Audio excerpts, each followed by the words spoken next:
Welcome to WinSouls TV, and this is your host, Jeff Thomas. Now today I'm telling a personal testimony. I've had a very strong relationship with God, and that literally began with me just reading the Word.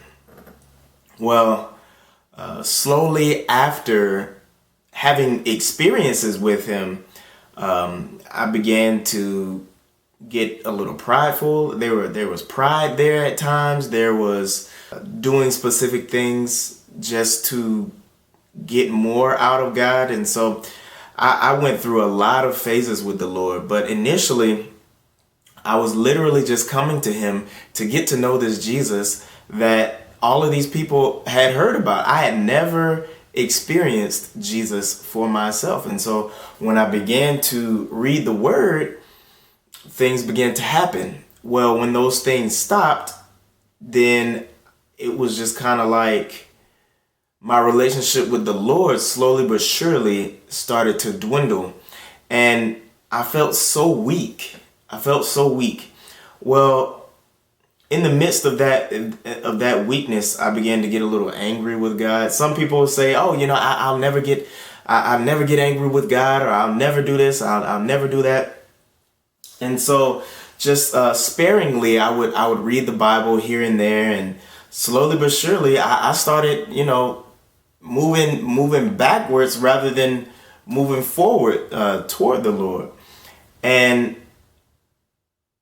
it was some of the biggest struggles for me, because it was just like, man, I know the Word, I read the Word, but I just don't have that passion that I once had for the Word.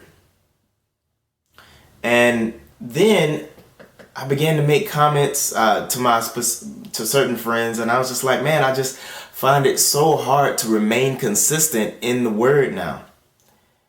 And one friend told me something, and he really hit me hard. And it comes out of 1 Corinthians 6:17. Let me read that to you. "But he who unites himself with the Lord is one with Him in spirit." So basically, once we become saved, once we unite ourselves with Him, we have all of the keys to all of the heavenly glory. We have all of the keys and access to the kingdom of God. We have all of the keys and access to a specific relationship with the Lord. Yes, I was used to always putting in so much work to earn specific things from God. But in the midst of that, He taught me that it's not through remaining consistent, it's through turning inward and realizing who already lives on the inside of you. So it's not about trying to work toward that relationship, or trying to earn that relationship, or trying to do specific things to appease God, or trying to do this, that, and the other. It's about literally turning inward, realizing who you are in Him, realizing who He is, and out of that desire of wanting to know more about Jesus, then we pick up our Word. But resting on that grace of who we are, resting on that grace of who He is, and resting on that grace of we are already in oneness with Him, rather than trying to reach oneness with Him, was so important and vital in my life, because I'm one of those people that literally has majority of my life I strived for success. I would strive for success in every single avenue, striving for excellence, putting in the work, making sacrifices.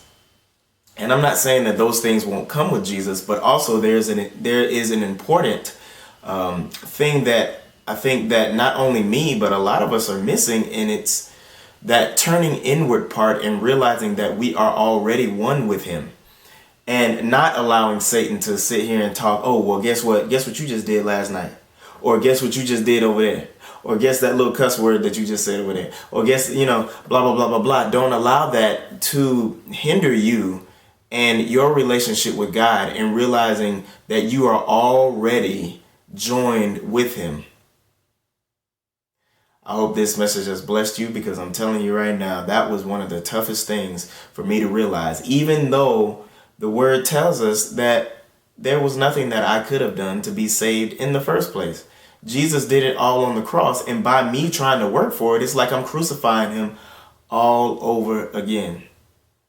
So don't crucify him all over again. You guys be blessed.